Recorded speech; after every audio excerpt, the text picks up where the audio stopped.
How's it going, everybody? I'm Ryan, he's Abby, we are the Expansion Bros, back for season number 2. It has been a long time since we've talked, a lot has happened, and before we dive into all of it, guys, I wanted to start out by letting you know you can get our podcast weekly on YouTube or wherever you get your podcasts, and in our next episode, we will preview the season, but a lot has happened since we last talked, like I said. So, Abby, vibe check. Last season, you didn't really get a chance to talk to me about how you were feeling after you guys lost and got knocked out of the playoffs, something I don't know very well. So what are the vibes like in Vancouver right now? Like, how have we gone throughout the summer, then to now? Like, how are we feeling? Yeah. No, let's start with the heartbreak. Man, that was a tough end of that Edmonton series. You know, you're up and they come back, and then that game 7, you're down 3-0, and it's just like, oh, this is just the wheels have fallen off the bus. Then Dakota Joshua scores, and all of a sudden, you know, it's like, okay, you know what? Yeah, they did something. You know, they get shut out, and then Hronek scores that blast from the point, which he didn't do all freaking playoffs long. I haven't screamed that loud for a Canucks goal in a long time. I was screaming for some good goals, like the Suter goal that he scored to win this series against Nashville, but I haven't screamed that loud for a Canucks goal since I was a child, and I was so glad to be screaming like that. My God, it felt good, and the adrenaline was going. And for the next few minutes, I was really in the middle of my screen. I was dialed in. I was in Discord with the boys and just screaming. But unfortunately, as you mentioned, it did end in heartbreak. We didn't end up winning the series, lost that game 7 3-2, and the Oilers would go on to the Stanley Cup Finals to lose to the Florida Panthers in 7. So bittersweet, right? Like, you know, there's always that silver lining. People try to find, like, oh, we lost to the Stanley Cup champion, or the team that lost to the team that won the Stanley Cup. I think that's a load of baloney, right? You never know how those matchups are gonna sort out with each other. Ultimately, we lost in the second round, and I think we achieved expectations. That was a tough series against a very good team, Edmonton team. And ultimately, when I look back on the season now, I feel fairly satisfied with the season that we had. Yes, we gave up a lot of assets for players like Lindholm that now are a waste because we didn't win it all. But if you don't take risks, then what's the point in even like trying to go for the playoffs? You know, if you're not going to try to win the cup, there's no reason to bother with this. So, as unfortunate as it is that we lost those assets, I'm ultimately feeling pretty satisfied with the trades that we made to get us there, and ultimately the Canucks' performance in there. Yeah, it almost felt like you guys ran out of gas, you know, and obviously the first straw on the camel's back was the Demko injury early in the playoffs, right? I mean, Seelov's played tremendously, right? You guys had multiple goaltender injuries, right? You had DeSmith go down as well. So, so it just kind of felt that, like you said, the wheels fell off. You felt some creaking in those wheels early on in the playoffs. You were just kind of hoping that it was one of those things that everybody could just get it done. And then obviously going down 3-0 to Edmonton, you used your last breath to get back within 1, but it did just feel like you guys ran out of gas there down the stretch. But it's, you know, like you mentioned, you gave up some assets, you got some players, and you know, maybe it's a case of Vancouver's going to be a more mature team now, because I felt like at times you guys were kind of going for the President's Trophy. Right, that's not the trophy you want to be attacking. And you and I have talked about it the entire last season. You were big on it, right? You were even saying when you guys were first in the league, like, it doesn't matter, like, we still could miss the playoffs. And I'm like, okay, all right, that's a little bit too of a realistic take, but no, like, you know what I'm saying? Like, that you guys maybe prioritize some of the wrong things. Now that you've been there, you've done that, you made the conference finals. You can reattack this season with a kind of like a new perspective as a more mature team that is battle tested. And that's one of the things that I really do believe in. I don't think teams just one off their way to the cup and win it, right? That's happened in the past, but I feel like the teams that are consistently there and the teams that are considered contenders and the teams that I feel confident in when it comes time for the playoffs are the teams that have been there, that have done that have faced those battles and are back with that more maturity. So I think, you know, it's a good thing for the Canucks. Obviously, the good thing for the Canucks would have been to win the Stanley Cup, but but being able to get there, see what it's going to take, see how much of a grind it is, And to have that fire, right? We were that close. You were one game from the Cup Finals, and who knows how you guys match up with Florida. So I think vibes should be pretty good right there in Vancouver. You guys should be gearing up for another strong season, in my opinion. Hopefully Tocchet can snap the streak of you guys do good and then really bad and good and really bad and just kind of yo-yo. It's tell you what, the last decade has only had maybe 2 or 3 yos and a lot more yos, like down yos. But I agree with your assessment as well of the playoffs where we ran out of gas. God bless JT Miller shadowing McDavid for 7 games. Poor guy. He is very clearly our best player, outside of maybe Quinn Hughes. And it just showed that series. I think it didn't help as well that Hughes was really beating up that Nashville series. He took a lot of hits, and I think, like you said, right, with as these guys continue to get battle tested and get this playoff experience, people like Hughes will learn how to protect their body, and other people will learn how to condition themselves better, or even not even condition themselves, but just figure out how to gain that longevity in the playoffs. Because as the Canucks did have a couple of grueling series, but ultimately they only went 2 rounds in the playoffs. It's not like they went to the Stanley Cup final or deep into the 3rd round where they're going to be super exhausted from going on this super deep run. But we have seen, and we'll talk about this later, the effect that playoffs and even just the general wear and tear of hockey have on players. The Canucks are quite the infirmary at the moment, which we'll talk about later. But overall, as you said, vibes are good, and expectations are much higher heading into this season, given both the playoff performance as well as the key additions in the offseason. And I guess that's where we should go next. I think I said that you guys made the conference finals.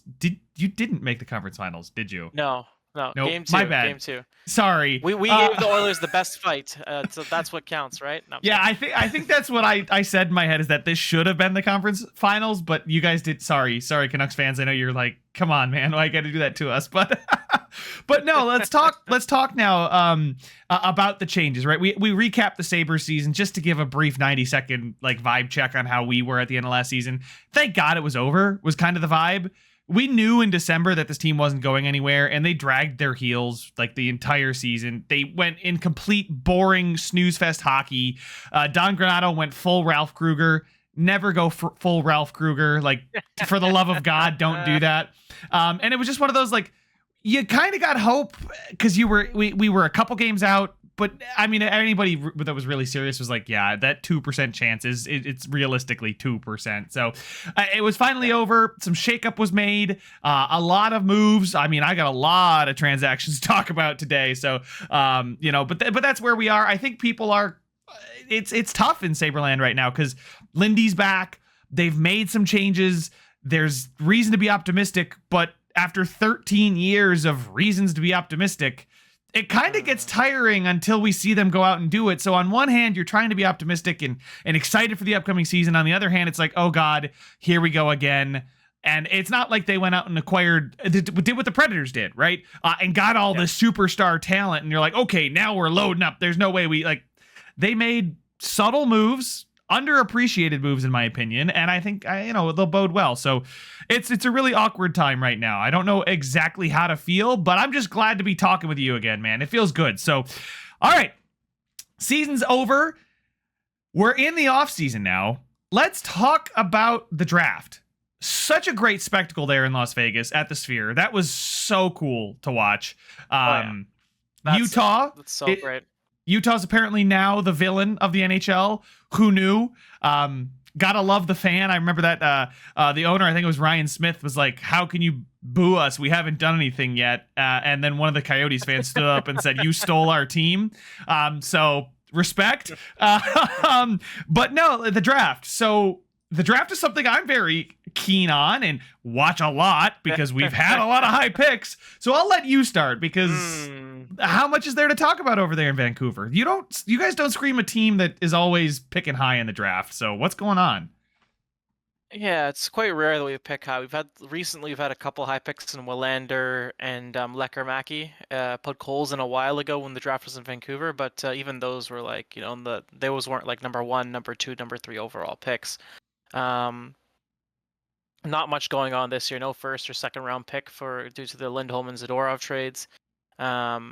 So our highest pick was our third rounder, which was Melvin Fenstrom. I'll be honest, I'm not particularly high on him. We'll see if he does anything. Riley Patterson also drafted, a couple other guys. Ultimately, of the whole group, I'd be most excited about our sixth round pick, Anthony Romani. He looked pretty good in rookie camp. He played for North Bay Battalion of the OHL, and he seems to have a little fire about him. So that's someone who I'll be interested to see if he follows. But little fun fact for you, and this was extremely depressing to watch back. So the most recent draft we've had is the 2024 draft. For context, so 2020, 2021, 2020. It's 4 years worth of drafting. Obviously, some players can jump in after 1 year or immediately after they've drafted and make an impact. Some people will take 3-4 years. But just keep in mind, from 2020 onward, how many games do you think Canuck drafted players have played in the NHL? Not just for the Canucks, if they've been traded away, played anywhere else, how many games do you think they've played? Oh God. I mean, in 4 seasons, I mean, you think about some of those guys, you're thinking like 2-3 years of development. So probably not too many, but I'm going to probably say over 250 combined, right? You think about like like 3 or 4 players, 1 player per draft plays a full season. You got about 250. Yeah. No, I was gonna be a little less optimistic than you. I was gonna say 150. You know, you got probably get 10, 15 games out of a couple people. Probably have one guy who's played 100 games. That's how you get there. So you've overshot it by about 250, and I've overshot it by 150. And since 2020, there has not been a single Canuck drafted player that has played 1 NHL game. Not one.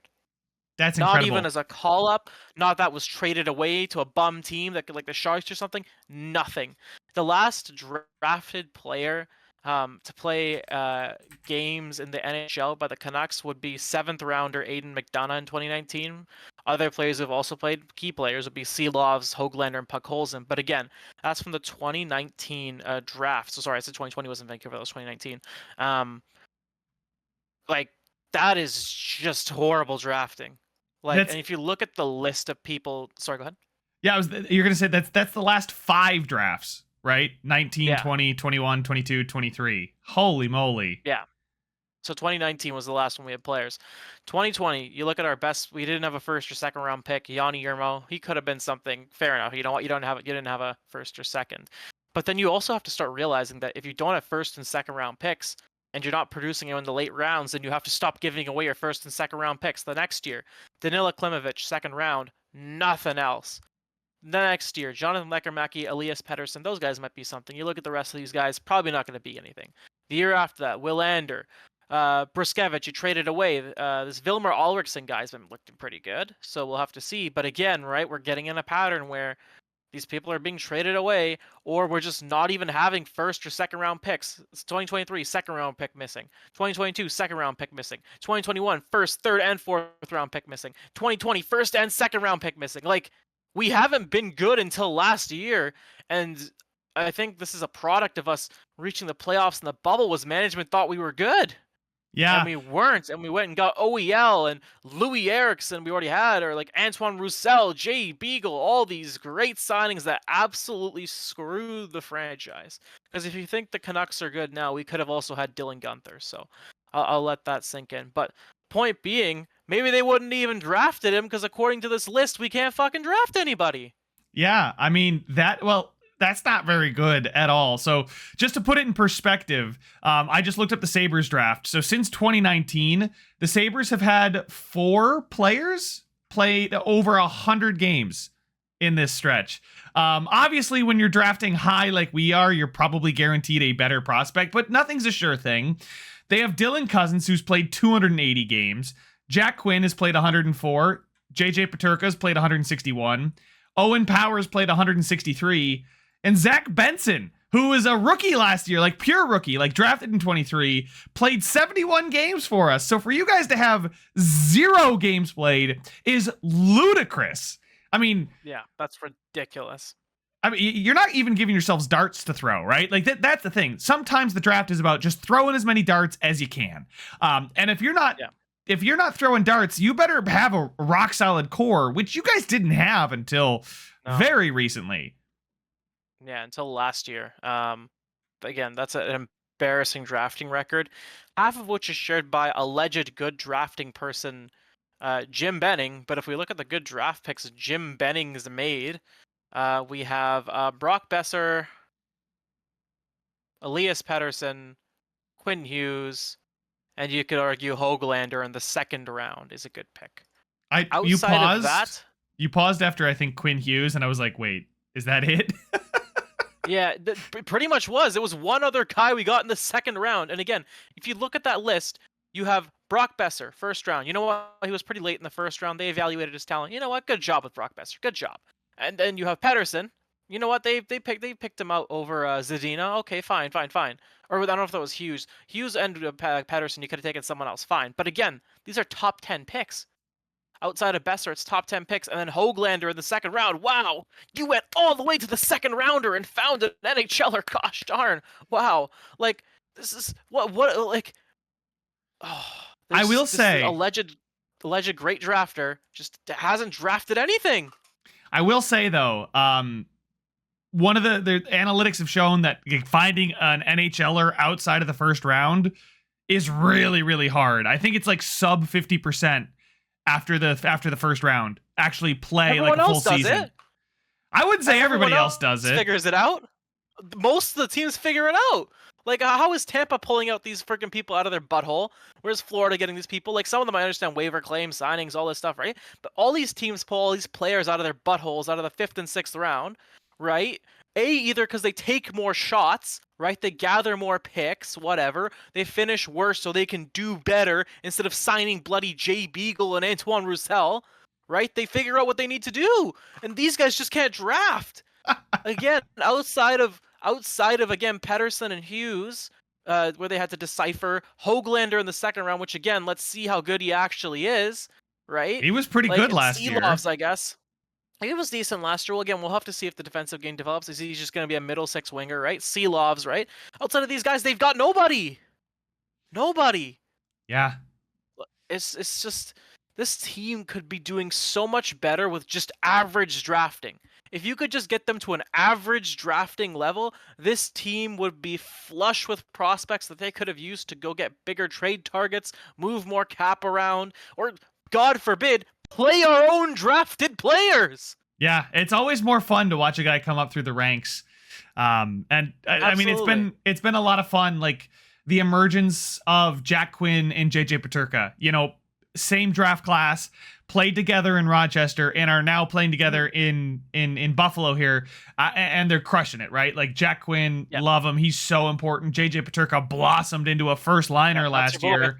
Like I'm stoked to see those guys, right? Obviously, Owen Power, first overall picks don't feel as like of a feel good story. But like Dylan Cousins, you know, there was a point in time where people were like, how could you take Dylan Cousins over Trevor Zegras?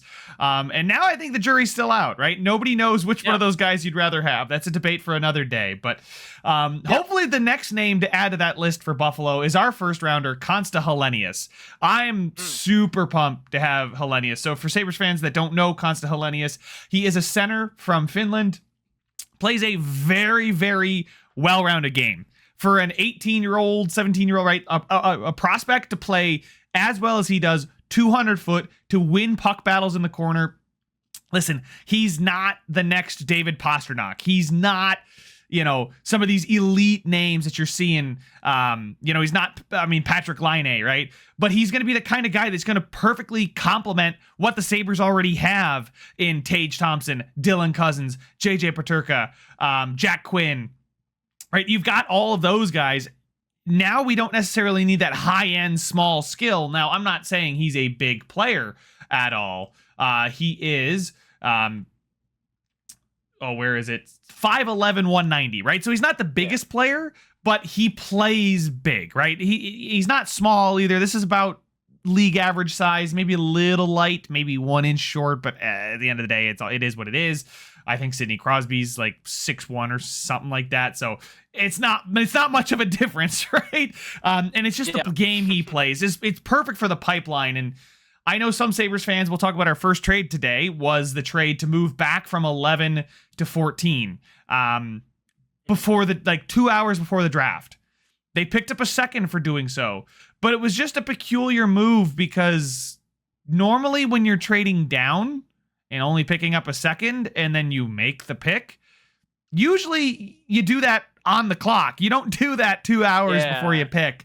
And to see Sam Dickinson and Zeev Buyam go 11-12 when those are players that the Sabres pipeline could have really used. I love Konsta-Helenius, but we'll see how everybody's career turns out, right? You never know on draft night. You don't even know a year or two after draft night who's the winner of all these picks. But it's just a peculiar one to me. I think it really does speak to Kevyn Adams trying to improve this roster, trying to make moves. He got a second, which allowed him to have back-to-back picks, and used one to pick up Beck Malenstein from the Washington Capitals. So he did that. I think it was on draft night. I can't remember. I think it was the second day, but that's pretty much the draft. So let's move into free agency and talk about some of these trades, because the Sabres did make a couple.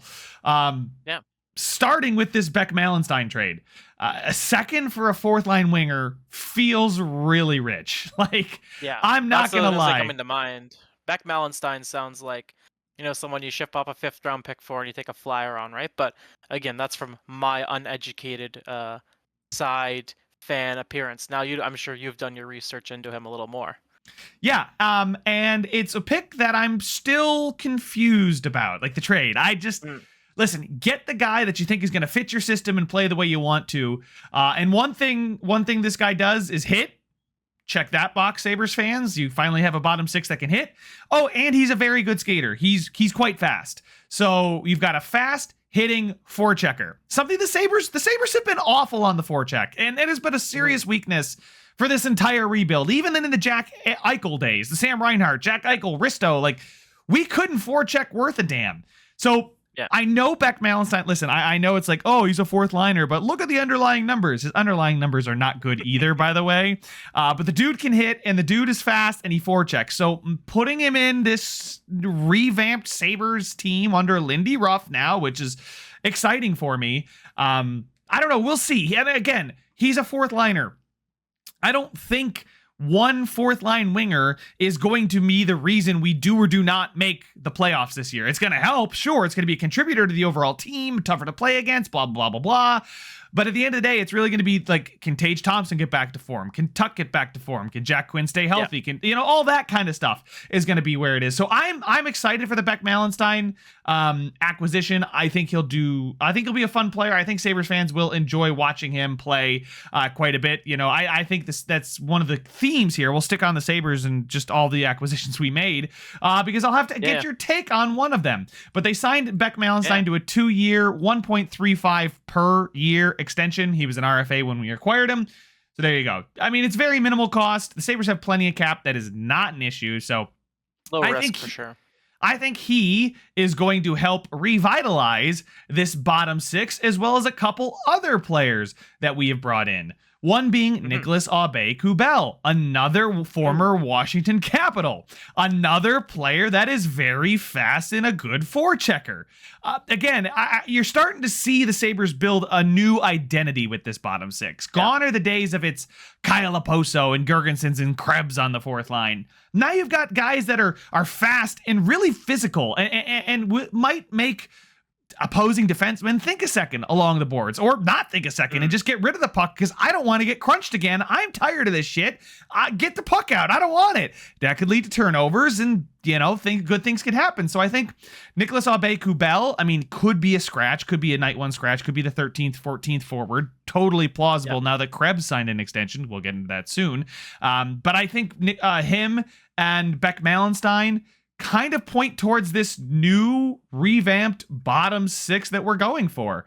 And another guy that we add to that, Vancouver fans that are listening, you guys are pretty familiar with this guy, Sam Lafferty. 2 years, $2 million per year. So I'm going to stop talking about Sam Lafferty because you've watched him a lot more than I have. What can you tell us Sabres fans about Sam Lafferty? Yeah, Sam Lafferty was a great bottom sixer for us last year, provided a little bit of offense. He definitely petered off. I think like a lot of Canucks petered off towards the second half of the season, but he was excellent in the first half.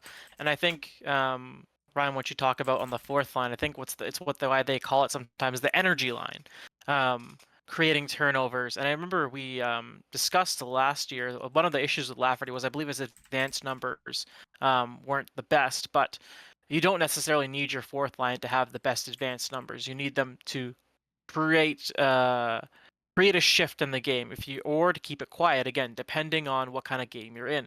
If you're trailing, right, you send out your fourth line to go forecheck and create something, create an advantage, create some energy, right? If it's a tie game or you're winning, then you send your fourth line out there to keep things quiet, kind of control things. And I think Sam Lafferty can do both with the right line mates and can be an effective bottom six forward overall. And that's really encouraging to hear because, I'm talking about speed, Abe Kubel, Malenstein, and now Lafferty, these energy guys that are going to provide a spark and are no longer going to be Jordan Greenway, Kyle Oposo, just not fast players on the fourth line, man. So according to NHL Edge, the percentile for 20 plus mile per hour bursts, so how many times they got up to 20 miles per hour, Nicholas Aube-Kubel ranked in the 98th percentile. Sam Lafferty was in the 97th percentile. And Beck Malenstein was in the 96th percentile. So I think Sabres fans, it's pretty clear what they want the bottom six to do, and that's skate fast, get up and down the ice, play physical. And you mentioned, like, that's what the fourth line needs to be doing. And it's going to be so nice to see a little bit of speed, because last year, I think that was one of the things that went under it wasn't talked about enough, was the Sabres played slow. They did not play like the fast fire wagon hockey like we did when we were within 1 point of the playoffs. We played slow. Yep. We didn't have burst. We just kept an aging bottom six that didn't provide a lot of juice. And we've now revamped that. And I'm encouraged to hear about Sam Lafferty. And I'm not looking at Sam Lafferty as a goal guy, as a points guy. I'm looking at him more of as a guy that's, it doesn't do well at faceoffs. Looks like it. Something the Sabres have not been good at for a while. But, just a guy that, he's got 191 hits last year for you guys. So, again, fast and physical. It's the bottom six. And then there's another acquisition for the bottom six. We get to our next trade that the Buffalo Sabres made. I know, I'm going a lot about the Sabres, but there is a lot that we did in the bottom six. The Sabres got rid of Matthew Savoy. And in exchange for Matthew Savoy, they got center Ryan McLeod as well as Tyler Tullio. Now, Tyler Tullio, really more of a Rochester guy, organizational depth, not somebody I'm looking at going to be a game changer, a key piece, whatever. Ryan McLeod, though, is one of the best third-line defensive forwards in the entire NHL. Oh, by the way, you want to talk about the percentile of skating bursts, 20 plus miles per hour? He's in the 100th percentile. He is one of the fastest players in the NHL. And I've heard Edmonton Oilers fans talk about they would watch this guy carry across multiple zones, and they're like, there's Connor McDavid doing his thing again because he's so fast, and they had to double take because it was actually Ryan McLeod. Now, I'm not saying he is Connor McDavid's skill level, but he is that level of fast.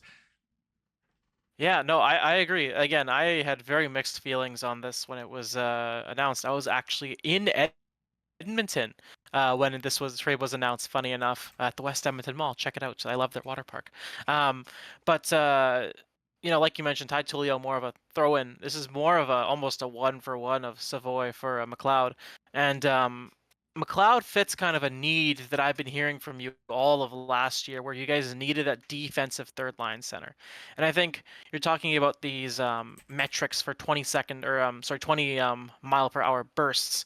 And I think that makes a lot of sense in the bottom six, like you're talking about, because the best way to kind of, they say speed kills, and it's not just in a literal sense where you can, get to the net faster, get back faster, all that kind of things. When teams are skating fast, you're wearing down the other team, and it makes it harder for them to keep up later in games. And as we saw in the playoffs, the Canucks later into series. So when your bottom six is built like this with players like McLeod, Malenstein, Lafferty, Kubel, right? Even if they're just rotating in, it gives the Sabres a lot of different options in that bottom six. And with McLeod itself, again, traditionally you do want your third line center to be that kind of defensive guy you throw on the penalty kill. And is responsible, and you can throw out there for a defensive zone faceoff and all this stuff. And again, the guy's still young, right? He can still develop and really flourish into that perfect, not even third line, maybe a second line, two-way forward. So there's definitely some upside. And with giving up Savoy, that's also giving up a lot of potential upside, right? That's a guy who has the potential to be a top six scoring forward in this league. But if you look at the Sabres, right, I think they have enough scoring. They have these top six players like Tuck and Peterka and Thompson and all these guys. It seems like this skilled scorers are not necessarily their biggest problem. What they needed was this third line center, and again, they've been needing it for a while. And he has the potential to develop into even more. So I'll be curious to see how he plays this year. It seems like the parallels between this year's Sabres and last year's Canucks are really, really starting to come through here, where you see they're starting to fill in the holes they need. And they have this new coach who seems like he's going to do well. So I think, again, with these trades so far that you've mentioned, the revamping of the bottom six, again, also with the Canucks, Dakota Joshua, Sam Lafferty last year, right?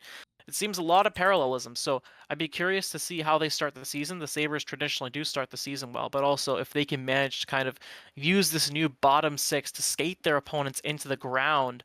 And we really see that in those first 2 months when teams are still fresh. Yeah. Yeah, and one of the complaints I've heard from Oilers fans too was that Ryan McLeod kind of went ghost late in the postseason. Didn't really show up when the lights were the brightest there. And my response to that, I don't give a shit, because it means the Sabres are playing playoff hockey. That's all I care about right now. He can have -20 in the first round, but we're in the first round, so I don't really care. I mean, if he's gonna help us take that next step as a team, that's all I'm for, man. I just want to pay money for playoff seats again. And speaking of playoffs, a guy with plenty of playoff experience also signed on a 1-year, $5 million deal was Jason Zucker. He's brought in, and a lot of projections have him playing on the third line alongside with Zach Benson and Ryan McLeod, which I think is a really, really interesting line, right? Because Zucker's a bit older, way more experienced at age 32, played plenty of seasons, Minnesota for the longest time, Pittsburgh with Crosby, Arizona and Nashville, right? He got traded midseason. So he's got that experience of doing what it takes for the team, right? He got kind of shifted into a almost like a fourth line role at times in Pittsburgh, and still, produced and did well, and he can skate. He can absolutely skate. Don't let the fact that he's 32 make you think the guy's washed, right? We're not signing washed up vets and whatnot, So I'm excited for Zucker. I think he's right. We're not throwing just big contracts at people. I really think that Kevin Adams sat down with Lindy Ruff. They had a plan, and they outlined what they needed, what kind of team they wanted to be. And you mentioned the similarities to last year's Canucks team. I'm seeing a little bit of similarities with Lindy Ruff's 100+ point Devils.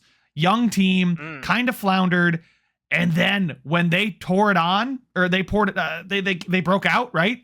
They were one of the fastest skating teams in hockey, and they attacked and they played, smart defense and used their speed to their advantage. They won a playoff series over the Rangers, who I think were the President's Trophy winning team that year.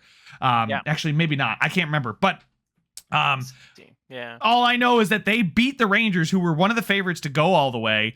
And I just see a lot of, just as a fan, going to the games. I think it's going to be fun again. And I think the identity for the team is going to be fast.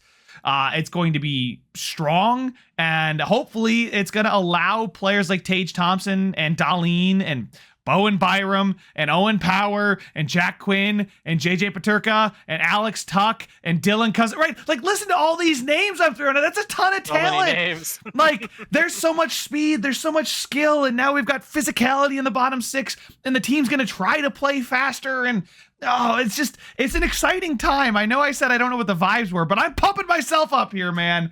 There we go. There we go. Last couple news, Ukko-Pekka Luukkonen signed a 5-year, $4.75 million extension. He avoids arbitration. Very happy to have UPL back. Now, I think his numbers will take a hit because we won't be playing such defensive as a team, so he may be called on a bit more in higher danger situations, so it is what it is. Henry Jokiharju signed a 1-year, $3.1 million deal, and one thing I encourage you Sabres fans, I know Henry Jokiharju has looked very meh over the last few years. He's had flashes. Give him a chance with a coach like Lindy Ruff in this new scheme. I think it'll benefit him. And same thing with Peyton Krebs, right? He just signed. He's the last one that we had to wait for with the RFAs. 2 years, $1.45 million a year. I think that, you know, he's still got some life in him. Like, he came out into the draft as one of the best playmakers. We'll see what he becomes. He's kind of become more of a defensive physical forechecker for us, but isn't even that good at that. Doesn't really produce at all. So, I mean, we'll see with some of these guys, but I think Sabres fans, the first month, I think you're going to want to tune in. It'll be fast. It'll be fun. I think they're going to play offensive, and that's one of the things that Lindy Ruff has always done, but I think one of the things it's going to stem from is defense. They're going to start defensive and attack from there with speed. So it's something I think really, really exciting. So I know I've talked everybody's ear off, but that was, I mean, hell, our entire bottom six is completely different. The team is looking completely new. I know Sabres fans, we wanted a top six winger, but hey, we'll get to him in a minute here. But Yuri Kulich could be that guy we were looking for as a top six goal scorer. So Abby, hit me with it. What do you got going over there in Vancouver that's going to get you to the conference finals this time, not just one game away from it? Well, we had an interesting free agency. I think we finally got Elias Pettersson, a winger. No offense to Nils Höglander, of course, but I think it's about time Pettersson had himself a proper winger. That's a top six winger, not Ilya Mikheyev, who couldn't score a goal for bloody 60 games, not a Höglander, who's still just finding his own way and needs to be carried on a line. A certified top six player, Jake DeBrusk. Jake DeBrusk is a very, very exciting signing for the Canucks just because he's very versatile. If we need him to, he can play with Miller and Besser, and that would be a crazy good line. Right now, it seems like he's going to play with Pettersson and whoever they put on his wing. Probably Höglander, maybe someone else. Could be Laker Mackey, which we'll talk about later. Either way, Jake DeBrusk is just a very, very good forward to have on the team. He's going to score goals. I think we don't need to expect a ton of points out of him, but he should be a 30-goal scorer, and goodness knows 30-goal scorers don't grow on trees, so very happy to have him. Additional additions, Kiefer Sherwood and Dayton Heinen, who are both versatile forwards who, you know, could play on that third, fourth line, but also could shift up to the second line. Dayton Heinen is someone who could totally play with Pettersson and DeBrusk. Sorry to interject, very, very but versatile. Yeah, I'm a big fan of Kiefer Sherwood. Had stats class with him at Miami of Ohio, so so I've always rooted for him. So I hope he does well for you guys there. Well, there you go. Let's put him with Pettersson right now. Well, I'll send the message to Coach Talk. But yeah, Kiefer Sherwood and Dayton Heinen, two very, very versatile wingers that can go up and down the lineup again, particularly with Heinen. He's just seen success filling in for Boston when players in the top six go out. He's been able to fill those roles. Kiefer Sherwood, we saw as Canucks fans in the playoffs last year, very nasty to play against, and overall just a great bottom sixer from Vancouver as well. So that's great. Additional additions to the additional additions. It would include on the back end Desharnais and Forbert, who are both, again, just steady defensive defensemen. Vinny Desharnais definitely was much improved last year after some shaky years in Edmonton. So I'll be curious to see if he can keep up that form. Hopefully he can. And Derek Forbert, again, another steady defensive defenseman where we essentially made a trade with Boston. It almost feels like sending over Lindholm and Zadorov in exchange for Forbert, Heinen, and DeBrusk. Very, very hockey trade there. No draft picks involved. You guys are exercising your demons. How do we get past the Bruins? We become the Bruins. Oh God. A couple other late additions actually we had as well. One during free agency, not so much noticed. Sammy Blais, who may end up factoring into the Canucks lineup. He was very good with St. Louis, and may end up being a factor on the Canucks fourth line. And then very recently added Daniel Sprong. Yep. Um, uh, who's someone who's a very, very strong offensive player with very little time on ice. Daniel Sprong's able to produce very good numbers, but just seems to struggle on the defensive end. And this is exactly the type of player someone like Tocchet could mold into a great player. And on at the price we have him on a 1-year deal, there's virtually no risk at all. So there's a very real chance he ends up on a line with Pettersson and DeBrusk. So again, just options available, and I think the management made a lot of smart signings. You look at Lindholm and Zadorov, and obviously those are players you want on your team, but you look at the money and the term they got from Boston, and it's like, okay, I understand. Obviously, we wanted to keep these guys, but they had to go. Other departures we had as well. In the offseason, Ian Cole, who was kind of a bit of a whipping boy by the end of the Canucks playoff run, especially seemed to help out our opponents more than he helped us out during that playoff run. Not great. No, and then as mentioned earlier, injured during the playoffs, but very solid in the regular season. Casey DeSmith also left, basically to make space for Seelovs to be the backup, who earned it very clearly with his performance in the playoffs. The only thing I'd wonder. Yeah. Sorry to interrupt. I wonder, DeSmith is a goalie that's been there, done that. I know Seelovs had that kind of Matt Murray-esque run in the playoffs for you guys. That's the only thing I'd be concerned about. I do like your moves. Again, I think it's one of those, you guys have a core, you guys have an identity, you've got a structure, plug some guys that are going to fit that, make sure you keep that core locked up. You know, the Hronek, Pettersson extensions, Tyler Myers is back, right? So you guys are doing all the good things there. Backup goalie, obviously, is not going to be huge, but hopefully somebody to spell Demko a bit more than you guys did last year. Hopefully he's okay and doing fine, and we'll be back. I think there was something recently in the news about Demko. I didn't follow up on it. Can you fill me in? We'll talk about this in a bit as well. Demko's kind of like, he has an injury that's been described as they haven't seen anyone else have this injury before, and it's likely something they're not going to be able to fix. It's going to have to be something that Demko just kind of lives with, is what it's being described as, which is not great. I hate that. But we'll have to see. He's probably not going to be ready for training camp or the beginning of the season. Kind of unsure about his status at the moment, but hopefully he'll be back, sometime earlier in the season rather than later. Which again does put pressure on Seelovs, who also had some knee inflammation and had to miss his time with the Latvia. So there's definitely some question marks in net for Vancouver, which I'll go into here. We did sign a couple goalies as well. We signed Yuri Patera, as well as give a PTO to Dylan Ferguson, who was very good in that one game for Ottawa. And that's tough. Being a good Ottawa goalie is not something that happens very often. Say hello to Anton Forsberg. Yikes. Hopefully he's slightly better. Yeah. But those are kind of our options right now, as well as Belarusian goaltender Nikita Tolopilo. I don't know if I'm saying his name right, but he played for Utica last year, and I'll be honest, a lot of people are pretty high on Tolopilo. I recall Zach Sawchenko being a lot better for Abbotsford last year. I understand he's signed somewhere else now, and he's not really a prospect, but I know when I saw the Abbotsford Canucks games, I was much more comfortable with Zach Sawchenko and net than Tolopilo. But we'll see again. He's still a young goaltender, has time to develop and all that. And you gotta think that Vancouver management must be knowing something, because I don't think they would just go into the season with Seelovs and then Dylan Ferguson on a PTO, right?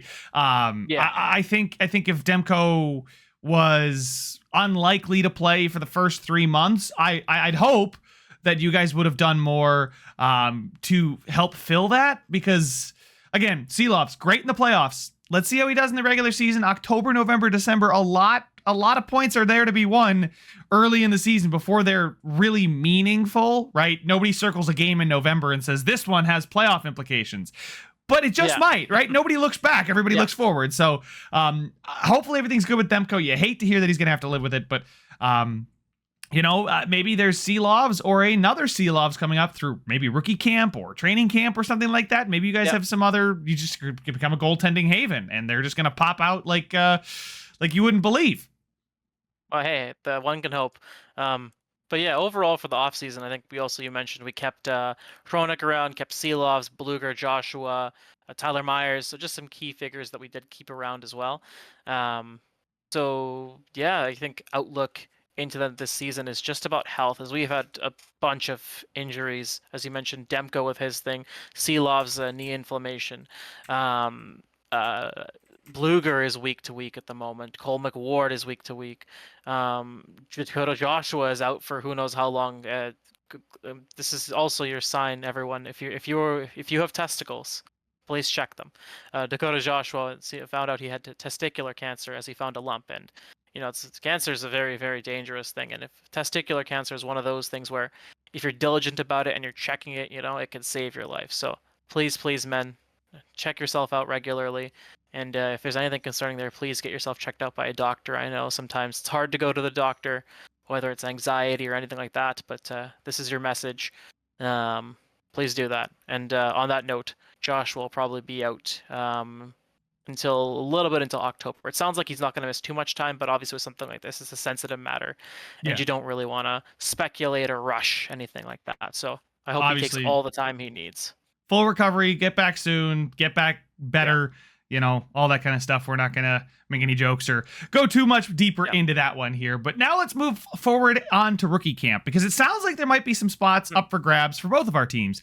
And some of these prospects, maybe we've got our first game played for a Vancouver draft pick since 2019. That would be cool. So is there anybody potentially that we could be excited for, or is this going to be a very veteran team again? Yeah, no, I think we should expect it to be a largely veteran team, but there's the one name that's been coming up, I think, for everybody, and that's Jonathan Lekkerimäki. Lekkerimäki has that scoring upside, and I think there's been a lot of different Canuck pundits wanting him up on that line with Pettersson. Pettersson has the vision, the hockey IQ, the sense, and the passing to really elevate a player, and I think we'll see that with Jake DeBrusk this year. But I also think we could see that with someone like Jonathan Lekkerimäki. The reason I'm maybe pumping the brakes on that is I think Tocchet isn't the type of person to just hand it out. I feel like he wants to see people be defensively responsible before he necessarily gives that out, and Lekkerimäki's defensive game probably isn't up to the snuff of his offensive game yet. But the idea of the offensive Lekkerimäki with Pettersson and DeBrusk on that first line is very, very exciting. Or him even playing with Miller and Besser is very, very exciting. And again, on the note of injuries, right? You look at these Canucks. You have Dakota Joshua with his thing, Demko with his injury, Seelovs with his knee, Bluger. You even have Brock Besser here, where you have these injuries that aren't necessarily your traditional injuries, where he has blood clots. And we don't know how that's going to affect his availability throughout the season. Is he even going to be able to continue playing, right? Apparently, there's going to have to be special protocols if he's on the plane to go to away games. He's probably going to miss certain away games with said ailments. So that's going to, again, on one end, obviously you're hoping and praying for them to, Brock to get through the season problem-free, but it's also not practical to expect that to be the case. So that's where you have to have the opportunity for players like Lekkerimäki to make it through. Speaking of rookie camp, the Canucks did go 3-0 in rookie camp, beating the Jets, Flames, and the Oilers. The closest of the bouts was a 4-3 win for the Canucks over the Flames in a comeback style. I believe they were down 3-2. Elias Pettersson, the defenseman, scored a goal in that game. And I think the kind of general theme we saw was the Canucks have some veterans like Arshdeep Bains, Max Sasson, who have been around for a while, and those guys really drove the play for the Canucks. But we also saw some of the younger prospects like Lekkerimäki, Elias Pettersson, Victor Arvidsson, who I mentioned earlier, who was very good. The Swedish guy, 4 goals. He was excellent. I think those guys showed some promise. And then speaking of players who were drafted, that's 2020 second round pick, Danila Klimovich has been a bit disappointing for us, but I think this is kind of his last chance to make it. Our new AHL head coach, shout out Manny Malhotra. All the Canucks OGs from 2010, 2011 know. Great friggin' defensive fourth liner. he actually, I believe it's mentioned, he learned Russian. So he's been speaking it with Klimovich. So, it's little things like that where you can see, I think I've always been very, very happy with the Canucks' recent additions on coaches like Gonchar and Foote and Tocchet up top. Good coaching can make all the difference for players like this who are kind of on the bubble to kind of make it to the next step. So hopefully he can help someone like Klimovich make it up. Another player I should mention, sorry, I've been talking a lot here. I'll hear your thoughts after this, but Aatu Ratu, if you guys remember from the Bo Horvat trade, he's been a player who was impressed in Abbotsford last year and is impressed in rookie camp as well. And he's someone who can make the bottom six. And I think he's someone who's a little more that Tocchet style, providing some physicality, some defense. Aatu Ratu could very easily make a bottom six spot in the Canucks, especially with Joshua out, especially with potential other members of the Canucks who could be out. So then those bottom sixers need to move up, like Garland and Garland or Heinen or Sherwood need to move up in the lineup. Those spots need to be filled. So someone like Ratu could end up filling those spots as well. So definitely we're looking at more forwards, as well as, again, if the goaltending situation doesn't get sorted out, then we could see Tolopilo potentially filling in that backup role early in the season. Yeah, that's a lot of, those are important spots too. You can't just ignore that, right? I know they're not going to be there for 82 games, most likely, right? These guys will come back, they'll go back down, they'll kind of shift around. Like Aramaki could make a name for himself. Goal scorers always have a higher chance of sticking around if they hit the ground running. But obviously goaltending, very interesting to see what happens there. So it should be fun. I think training camp for you guys, figuring out how preseason goes, seeing who does well, because they, like you mentioned, due to injury, right? And that's the thing that happens a lot. Like a lot of times you look at these guys and their path to the roster is unfortunately somebody else going down. And it's hockey. Injuries happen. So being able to have some rookie depth despite not having a lot of picks is pretty encouraging if I'm a Canucks fan. On the Sabres end of things, we aren't as good. We went 1-2. But you know who is that good? Yuri Kulich. He had 5 goals and 2 assists in the 3 Prospect Challenge games. So he is really popped this year. I know he's one of the draft picks that people have been waiting for. He's been lighting it up in the AHL and just kind of dominating down there. But it's one of those things, he's not getting the Victor Olofsson approach where he's putting up goals, call him up, put him on Eichel's wing. He's not getting that approach. And one of the big talking points from the new head coach of the I forgot his name, head coach of the Amherst, but also Kevin Adams have been talking about is he's doing the other things. Yes, he's scoring. Yes, he's getting points, but he's also winning puck battles and playing defense and forechecking and all those other things that you need to do to make a name for yourself in the NHL. And I know, we're like, okay, give me my top line winger, but I'd like to see, maybe Kulich can snatch that spot. And you got to think it's a bit of a motivator for him. The Sabres play in Czechia. Yuri Kulich is from Czechia. So we play the Devils like a home and home over there in the Global Series this year. You got to think it's super cool for him to circle those 2 games and be like, I want to play on my home ice, right? Play in my home country. So, that's probably a bit of extra motivation. And he's probably, obviously there's Isaac Rosen and there's Ryan Johnson and there's other Sabres prospects there. But I think the one to look for, because I could talk about all of these guys and how good they are and how their stock is up and whatnot. But I think Yuri Kulich is obviously the one to look for, because if you just take a look at the projected Sabres lines, you've got Peterka, Thompson, Tuck. That was the first line at the end of the season last year. Looked very good. You've got Dylan Cousins and Jack Quinn. Who's their left winger? The third line right now I projected is a Zucker, Benson, and McLeod, third line. And the fourth line is Greenway, Krebs, Lafferty, Malenstein, Aube, Kubel. So that's like 5 names there. Obviously, it's very crowded, but we'll see, right? It's a fourth line. Some of these guys could shift up. Greenway, year 3 of 3 on his contract. What are they looking at him? But like I said, I'm circling that second line winger position next to Cousins and Quinn. Or, I doubt they're going to put him on the first line because Peterka, Thompson, Tuck, that's probably set. But you think maybe Yuri Kulich could snatch that second line left wing. And I honestly like the idea of Peterka, Thompson, Tuck, Kulich, Cousins, Quinn, Benson, Zucker, McLeod, and then Malenstein, Krebs, Greenway, Malenstein, Lafferty, Greenway, Malenstein, right? Like you just jumble those names up, those 5 names for the 4th line. And then you got the defense. So we really don't have a lot of defenders in the pipeline. There's some that look really good. Some of the Russians have come over. They've really looked good. They're probably going to be in Rochester for another year, so we won't touch on them immediately. But some really encouraging signs. I think Rochester is going to be really, really fun to watch this year. Hopefully it all gels for them and they win and they stay healthy, and we don't need to bounce them up and down between the 2 teams because of injuries. So hopefully we get to stay away from the injury bug. But I'm encouraged. I think Yuri Kulik potentially playing on home ice, if you will, is a big motivator for him. So we'll see in about 2.5 weeks here.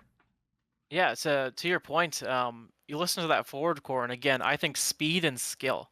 Outside of like Greenway, no offense, Greenway, that team just screams speed and skill and run you into the ground, which again is the new age philosophy, is the way to build your team, and that's very, very exciting. If Yuri Kulik can make that top, that's the thing, right? With these offensive players like Kulik, Lekkerimäki, right? If they make it on that second line, even if their defensive game isn't up to snuff, they can give you good point production and good offensive production and be really fun to watch. Because as much as like, we're concerned about our teams making it to the playoffs and winning the cup and all this stuff, right? The thing that's almost as important is that they're fun to watch, right? Like, it must be hard being an Islanders fan all those years, seeing all the 2-1 victories with the trap and all this stuff, right? I will say though, credit. If it wins enough, people will overlook it, right? That's true. Success. Nobody wants to watch a boring 500 team. People want to watch a boring 600 team or a fun 500 team, but you can't be a boring 500 team or worse. Then you become the Sabres. Nobody wants to be the Sabres. Yeah, or the Canucks there for a bit as well. Yeah. No, that's where we don't want to be. But again, even if you're an above 500 team, if you can bring some of the entertainment factor through a young, exciting rookie, it's always just nice to have that feeling. Again, I know Sabres fans, you might have had a little bit of too much of it for the years, so maybe it's starting to wear a little thinner. But, the future is bright.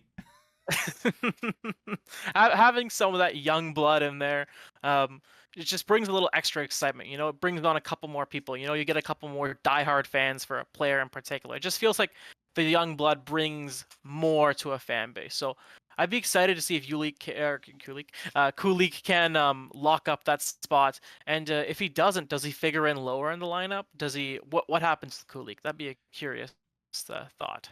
I'd say he probably stays in Rochester for another year. He's probably the first name to be called up should somebody go, but I don't think you're going to want him. I think Benson obviously has the nod over him. I think the Sabres probably aren't going to play him on the 3rd line. They probably aren't going to. I mean, like I said, you heard the list of bottom sixers we have. We've got 7 right now, bottom sixers. You add Kulik into that. Actually, I think if assuming Benson or Zucker is not a second liner right now, one of them is, right? So you think about there is a spot for Kulik on this roster. So we'll see. I don't think the 7 or 8 bottom sixers, he's going to take a spot from them. I think it's top 6 or Rochester first line. And I think you play him the more minutes. And obviously there's something he needs to work on if he doesn't get that spot, right? I don't really see enough. Oh, this guy's the clear second line left winger or right winger, wherever you want to play him, right? So I think he's in Rochester another year then.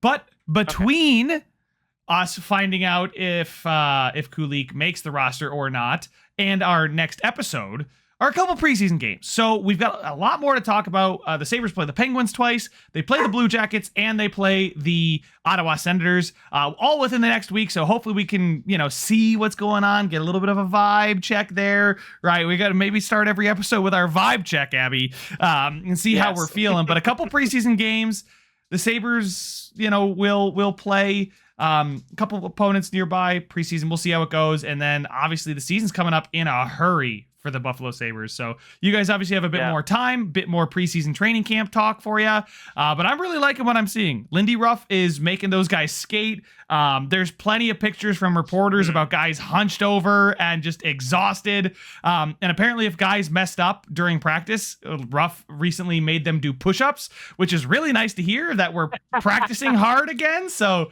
I don't know. Classic. It all screams positive news for the Sabres. And like you said, being a fan that goes to the game, I am a half-season ticket holder, right? So I'm going 20 games a year.